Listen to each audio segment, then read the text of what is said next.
Ici Gabrielle Dufresne, bienvenue sur les ondes de la radio CEF.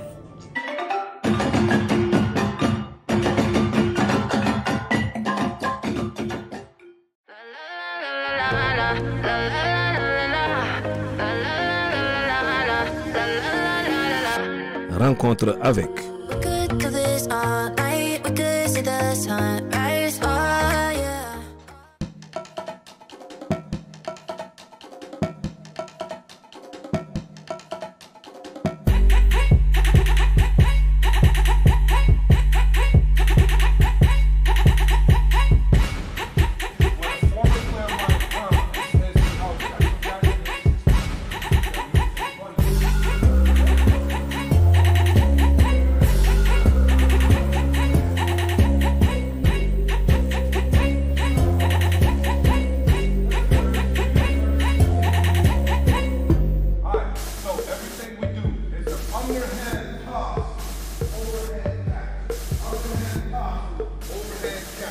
Underhand toss, overhead catch. Where's Piccolo? So watch him. We're going right hand dribble, 30 seconds.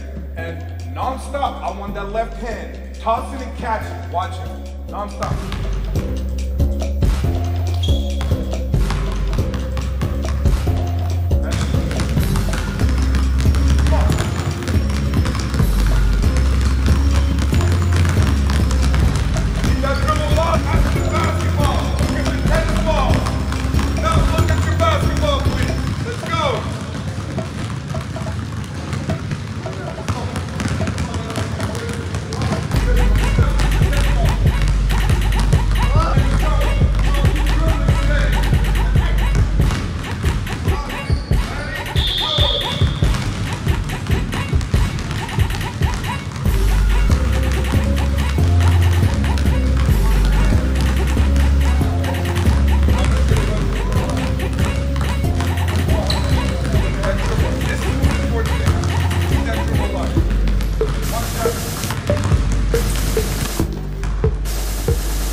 François et François, bon matin à vous, bienvenue dans votre émission Rencontre avec, cette émission qui reçoit différentes personnalités au sein de la communauté françaiscoise.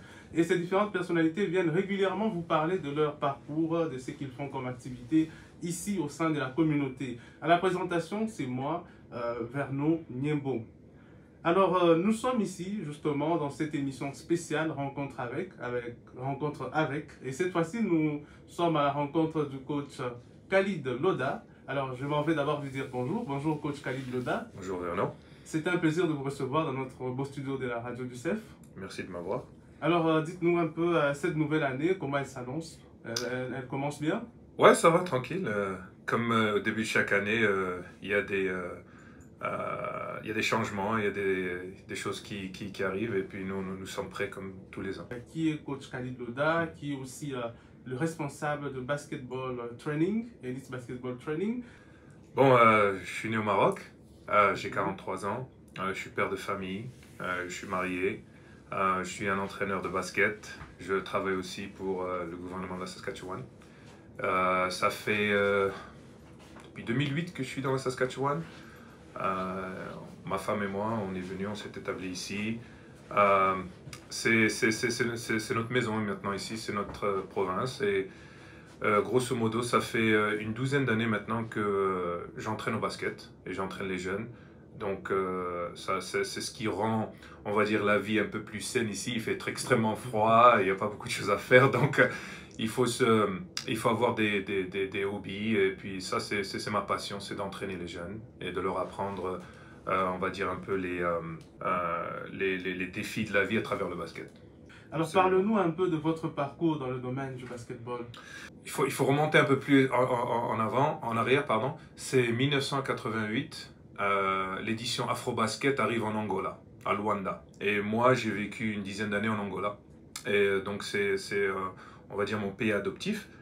Et ma première introduction au basket, c'était avec l'équipe marocaine qui venait pour jouer à l'Afrobasket, la compétition africaine, le championnat africain de basket. Et j'ai été introduit à des légendes du basket africain comme Jean-Jacques, qui est un grand joueur angolais, que j'ai vu grandir et que j'ai admiré, qui a joué également en 92 contre l'équipe des États-Unis à Barcelone.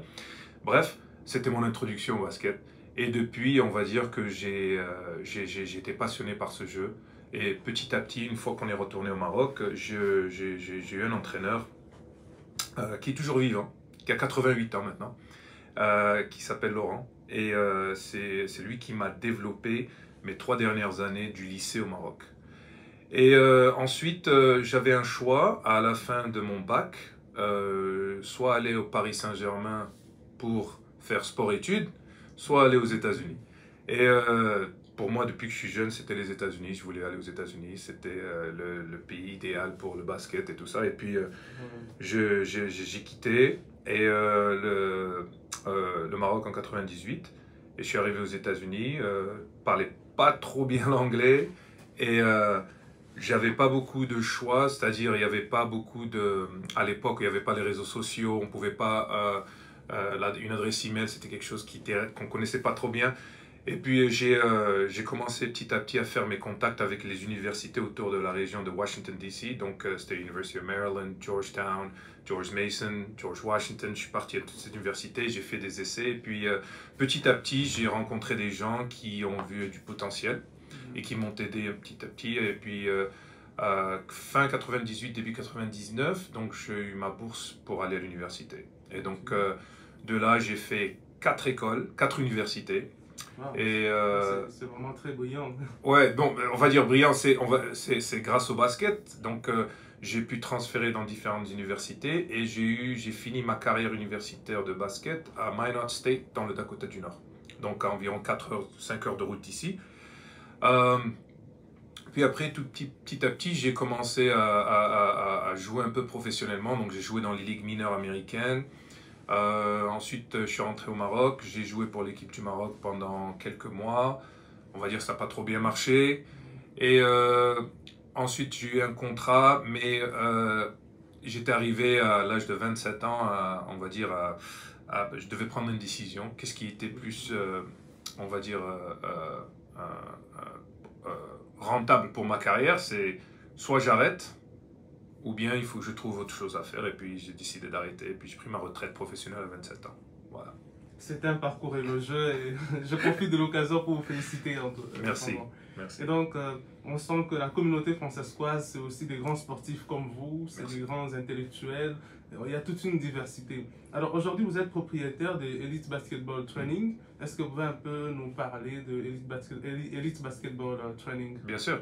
Donc le concept a été créé, on va dire, il y a quelques années, avec le but d'aider les jeunes qui ont, on va dire, qui ont le désir d'aller jouer au basket universitaire. Donc au Canada, il y a comme la ligue U-Sport, dont l'université de Regina, l'université de la Saskatchewan en font partie. Il y a des ligues comme ce qu'ils appellent la ACAC, c'est-à-dire des ligues un peu plus mineures pour des universités un peu plus petites, comme Briarcrest, comme Concordia à Edmonton. Donc il y a des options. Et puis il y a bien sûr les ligues universitaires aux États-Unis. Et donc, au tout début, on a commencé avec l'approche qu'on veut aider ces jeunes. Et petit à petit, on s'est développé, ça s'est agrandi. Et je travaille exclusivement avec des jeunes qui sont passionnés de basket et qui ont une discipline, on va dire, très stricte, très rigoureuse. Parce que il n'y a pas, pour ces jeunes qui ont des rêves et tout ça, il faudra qu'ils fassent des sacrifices. Et donc, pas de distraction.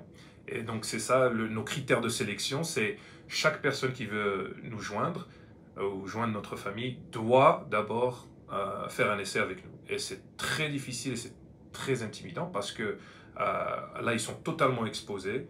On peut voir toutes leurs faiblesses, on peut voir bien sûr leurs points forts aussi, mais en général, c'est leurs faiblesses qui ressortent parce que c'est intense, je demande énormément d'efforts, et donc c'est pas pour tout le monde, mais nous avons eu, dans les années passées, et même maintenant, nous avons eu des jeunes issus de la communauté francophone qui vont à l'école du CEF, donc qui sont dans notre programme ou qui ont réussi à finir le programme et puis aller à l'université et jouer au basket et tout ça. Vous auriez pu vous reposer après la retraite, après votre brillante carrière, mais vous vous êtes dit non, moi j'ai cette passion-là. Alors qu'est-ce qui vous a personnellement motivé?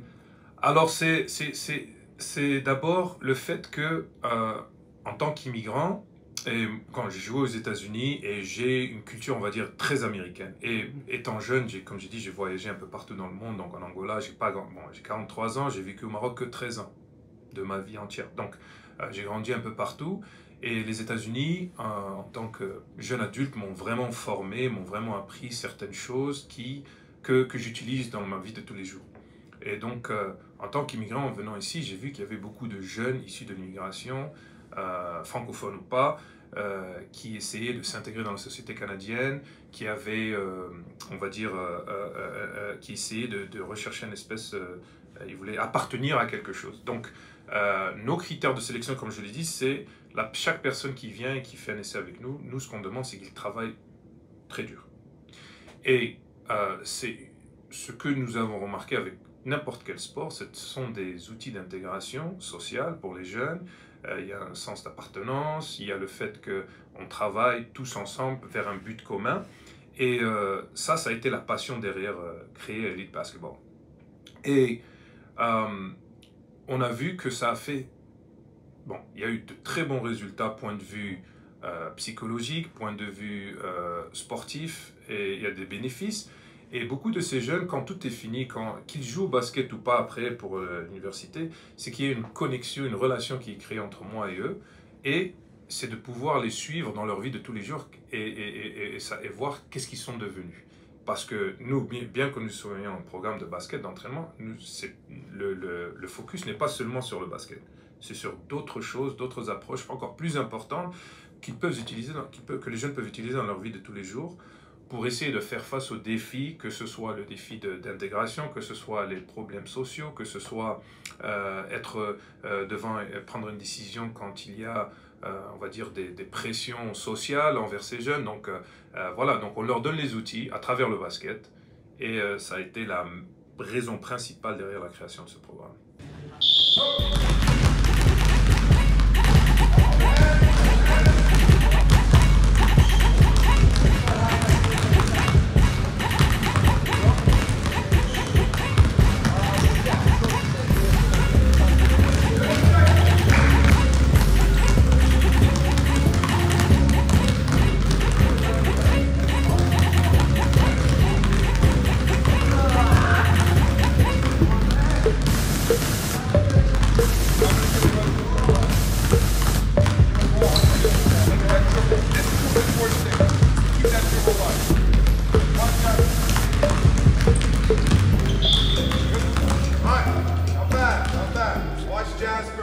Alors, coach Khalid Noda, quelles sont les activités que vous proposez concrètement au sein de Elite Basketball Training? Alors, chaque jeune a 3 heures d'entraînement par semaine. C'est généralement le week-end, 1h30 le samedi, 1h30 le dimanche. La raison pour laquelle, c'est parce que durant la semaine, ils ont tellement d'autres activités, que ce soit avec leurs écoles respectives. Par exemple, les jeunes qui sont dans le programme, la plupart sont dans les équipes de basket de leur lycée, que ce soit ici à Laval ou le Boulders, Campbell.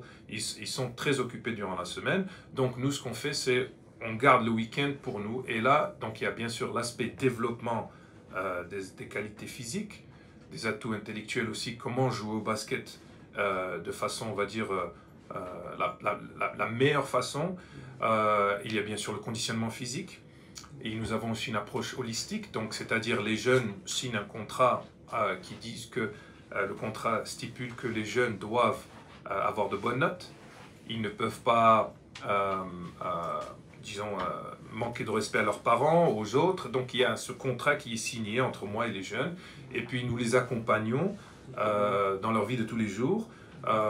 Ce sont des jeunes avec qui j'ai des relations, on va dire, très personnelles, c'est-à-dire je les connais d'un point de vue personnel. Donc, si quelqu'un a un problème ou un de ces jeunes a un problème, d'habitude, c'est moi la première personne à qui ils font appel. Il y a eu des jeunes qui ont qui ont perdu un parent et tout ça, et je suis la première personne qu'ils ont contactée. Donc, on a ces liens qui ont été forgés à travers les années, donc c'est pas seulement l'encadrement sportif, c'est bien plus que ça.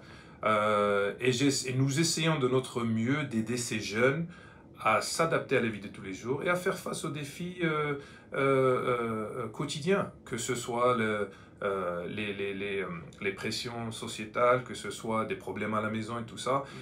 Et parfois, vous savez, la plupart des jeunes maintenant, ils vivent on va dire, dans un milieu virtuel.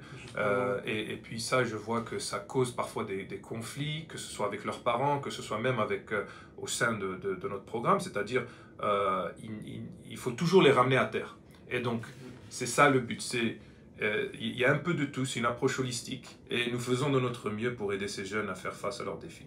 Est-ce que votre encadrement va au-delà du basketball? Oui, absolument. Et c'est pas facile parce que, vous savez, le problème, c'est que au tout début, nous essayons de trouver une identité au programme.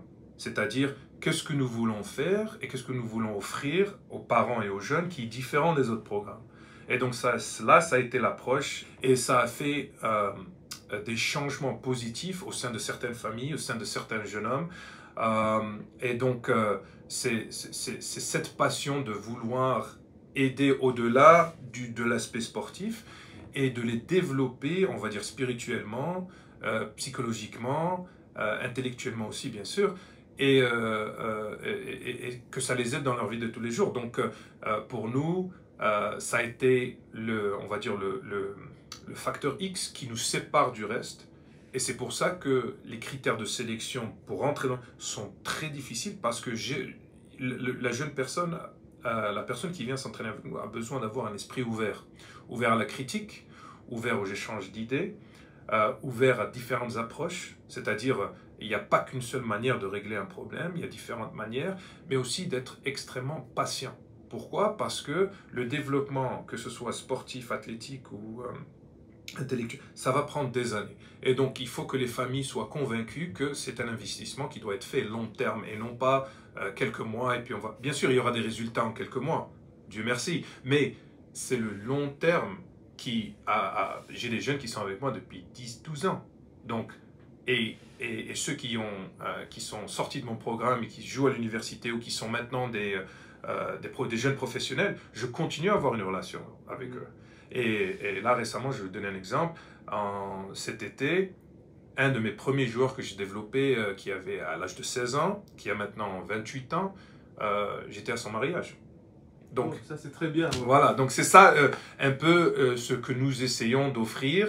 Et bien sûr, on ne peut pas prendre tout le monde parce qu'il y a moi et mon assistant. Mon assistant, en ce moment, il est... pour 2 prochaines années, il a un contrat dans le Yukon, mais c'est une personne, et puis ma femme, mes enfants aussi, et puis les autres familles aussi qui sont toujours dans le programme. Donc il y a une approche familiale, et comme ils disent en anglais, it takes a village, n'est-ce pas, pour élever un jeune homme ou une jeune fille. Donc c'est ça, c'est cette approche de différentes cultures, mais nous sommes tous inclus. Et si un de nos joueurs a mal, entre guillemets, c'est-à-dire ou passe des moments difficiles, nous aussi nous passons des moments difficiles. Et chaque joueur qui a du succès, nous aussi on a du succès. Alors, coach Khalid Loda, qu'est-ce qu'on peut faire pour bénéficier de cet encadrement de Elite Basketball?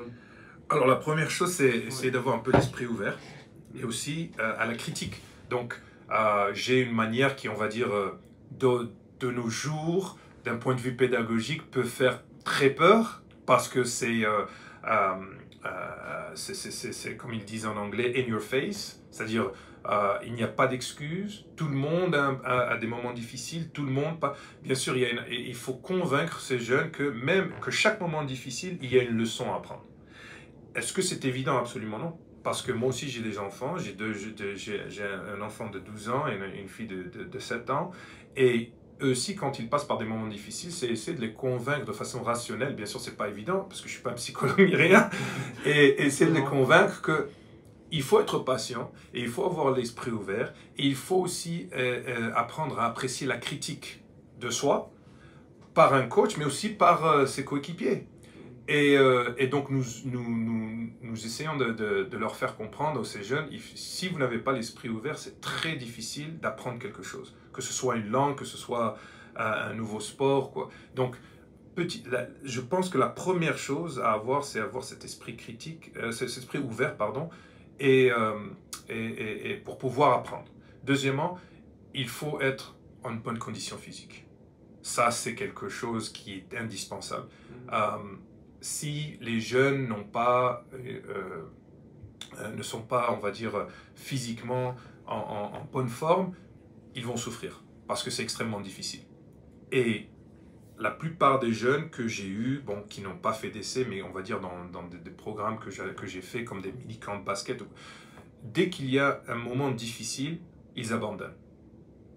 Et je leur dis tout le temps, si vous abandonnez maintenant, vous allez abandonner chaque chose qui sera difficile dans votre vie. Ça va devenir une mauvaise habitude. Donc, ça, c'est aussi une des choses à voir, c'est être en bonne condition physique. Et aussi, pour Elite Basketball, je parle bien du programme Elite Basketball, il faut avoir quelques atouts de basket. C'est-à-dire que d'habitude, je n'entraîne pas les débutants. Ceux qui n'ont jamais joué au basket, mon programme n'est pas pour eux. Quelle est la relation qui existe ou la collaboration qui existe entre Elite Basketball Training et les organismes communautaires ici de la Saskatchewan? Alors, nous avons établi une relation et un partenariat avec l'ACFR cette année, en 2022, pardon. On a d'abord commencé avec un projet pilote en mai-juin de l'année dernière avec les jeunes qui sont âgés entre 10 et 13 ans et 14 et 18 ans. On a eu deux groupes, on a fait un projet pilote pour voir s'il y avait de l'intérêt. Et nous avons envoyé un sondage, les parents étaient contents, la CFR aussi, et puis durant l'été dernier, on a discuté d'offrir ce programme de façon régulière. Donc maintenant, quel est le programme qui est offert ici, à travers la CFR? C'est un programme en français pour les jeunes de 10 à 13 ans. Et les entraînements sont d'une heure et demie par semaine, chaque mardi soir, et totalement en français. Donc, ça faisait un bout de temps que je n'avais pas entraîné en français, depuis mes années au Maroc. Donc, on va dire, la dernière fois que j'avais entraîné au Maroc, c'était en 2007. Et donc, 15 ans plus tard, 2022, je recommence à entraîner en français dans la Saskatchewan. Donc, on va dire, il y a de l'ironie là. Et puis, ça a été, les jeunes ont apprécié. Donc, il y a bien sûr certains mots qui ne peuvent pas être traduits de l'anglais au français, donc on les garde en anglais, mais tout le reste, que ce soit même les mots techniques, sont en français, et donc dans une atmosphère en français. Donc les jeunes apprécient ça énormément, les parents aussi. On les oblige à parler en français, et c'était un des buts de la CFR, c'est d'offrir des programmes de sport ou d'activités en français. Et puis j'ai sauté à l'occasion. Et puis maintenant, nous sommes en discussion pour voir, après le succès du camp qu'on a eu de l'atelier de basket pour les premières et deuxième années, il y a eu une réponse positive où les parents voulaient savoir si on pouvait offrir ce programme de façon, on va dire, un peu plus régulière, comme le programme des 10 à 13 ans. Et donc nous allons commencer les discussions pour voir comment on va y aller. Pouvez-vous nous donner quelques exemples des enfants, de jeunes qui sont passés par Elite Basketball et aujourd'hui qui sont excellents dans le domaine sportif? Alors, comme j'avais dit au début de l'émission, pas chaque élève qui finit le programme va jouer au basket à l'université. Mais ceux qui ont réussi, il y en a, j'ai un joueur à l'université de la Saskatchewan, j'en ai 4 à l'université de Regina, un à l'université de Newfoundland. Il y a même un jeune issu de la communauté francophone, un jeune burundais, Jean-Carole Ishmeze, qui était dans mon programme, classe de 2018, qui a joué pour l'université de la Saskatchewan. J'ai un jeune homme qui est sorti du programme en 2022, issu de l'école Monseigneur Laval, ici au secondaire, Samuel Fresson, qui joue maintenant pour les Whitecaps de la Saskatchewan, à Saskatoon. Donc, nous avons eu beaucoup de succès, Dieu merci, avec ces jeunes et qui utilisent le sport pour financer leurs études universitaires. Parce que, attention, nous ne sommes pas, moi je ne me considère pas quelqu'un qui produit uniquement des jeunes athlètes. Nous voulons que ce soit l'approche holistique. Donc ceux qui ne jouent pas au basket, mais qui restent dans le programme, eh ben, ils vont à l'université, ils ont tout de même du succès. C'est-à-dire, j'ai un jeune homme maintenant, issu de la communauté ougandaise, qui a fini son Computer Science Bac +4 à l'Université de Toronto, qui va aller travailler pour Stripe aux États-Unis. Donc, voilà, donc nous, ce qu'on aime dire, c'est, we are more than an athlete. Donc, on ne veut pas juste avoir l'approche que c'est un développement de basket. Non, c'est plus que ça. Pourquoi? Parce que ces jeunes, si notre approche était uniquement sur l'aspect sportif, et par exemple, il y a un jeune homme qui n'arrive pas à décrocher une bourse ni rien, à ce moment-là, il rentre en dépression, il risque d'avoir on va dire, des moments difficiles. Et donc, nous, on veut éviter tout ça pour leur expliquer que si vous êtes capable, si c'est votre destinée d'avoir le basket dans votre vie universitaire et de jouer, tout ça, très bien. Si ce n'est pas le cas, bien, il y a d'autres alternatives. Et donc, quelle est l'autre alternative? C'est d'avoir de bonnes notes à l'école et d'être un bon élève, parce que ça aussi, on parle dans le domaine du sport canadien, les universités canadiennes ne donnent pas des bourses totales comme aux États-Unis, ils donnent des bourses partielles, donc l'élève a besoin d'avoir de bonnes notes pour essayer de décrocher d'autres bourses académiques pour pouvoir payer pour ses études. Alors, coach, nous sommes en début d'année 2023. Quels sont les défis à relever pour Elite Basketball Training? Pour l'un des plus grands défis, c'est, personnellement en tant que coach, c'est de réduire nos attentes. C'est-à-dire que chaque personne qui vient et qui fait des essais, nous avons certains standards en tête, mais malheureusement, à cause de Covid, la pandémie, il y a beaucoup de jeunes qui ont décidé d'abandonner tout aspect sportif. Ces jeunes sont passés par des moments très difficiles. Et c'est pas évident pour eux qu'est-ce que c'est qu'une pandémie. Nous sommes des adultes. Bon, il y a même des adultes qui ont un mal fou à gérer cette situation. Mais nos jeunes ont été ceux qui ont été le plus touchés. Et donc, il y a beaucoup qui ont abandonné tous les sports auxquels ils jouaient parce qu'il n'y avait plus de motivation. Donc, il y a déjà un problème de motivation. Il y a le problème de la pandémie. Donc, nous avons des jeunes qui viennent et qui font des essais. Et il y a 2 ans, bon, il y avait ça. Le standard, on va dire, était là-bas parce qu'il y avait des jeunes qui arrivaient tout de même avec certains atouts et tout ça. Maintenant, les jeunes qui viennent, ils font des essais avec Elite. La plupart, ce sont des débutants. Et donc, en tant que coach, je dois réduire mes attentes et aussi, je ne vais pas dire diluer le programme, mais on va dire que on va dire les critères de sélection doivent être revus un peu. Donc ça, c'est un des grands défis. Mais il y a toujours le même aspect, c'est-à-dire la rigueur, la discipline, tout ça, ça ne va pas changer. Mais nous faisons rentrer des jeunes dont les parents voient les bénéfices et qui veulent mettre leurs enfants dans le programme parce que on leur donne tout. Grosso modo. Justement. Voilà, et donc c'est ça, moi aussi je dois peut-être changer un peu, ça c'est un des défis auxquels je fais face, c'est peut-être aussi changer un peu mon approche et voir comment ce programme, puisque c'est pas seulement un programme de basket, mais que ça peut changer la vie de quelqu'un, même si cette personne n'est pas encore prête, on va dire physiquement. Et donc c'est plus de travail bien sûr, mais en tant qu'entraîneur et en tant qu'on va dire life coach, je dois accepter les défis et je suis prêt à les relever.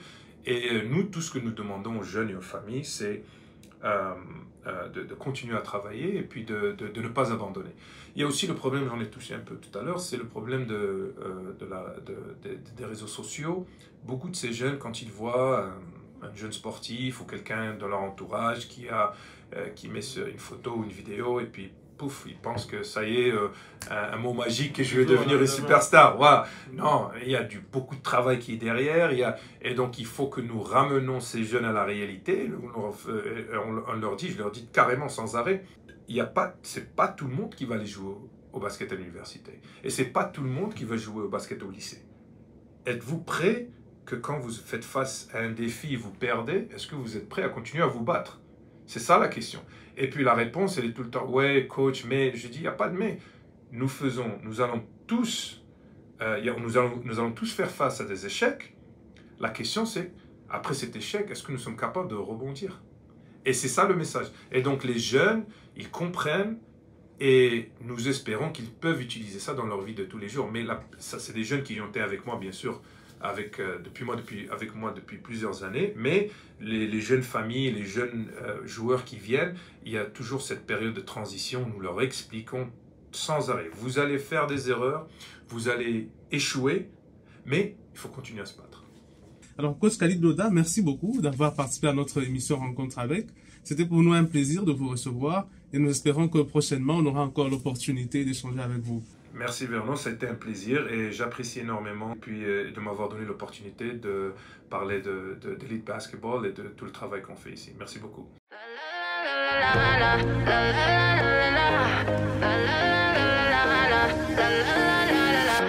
Rencontre avec.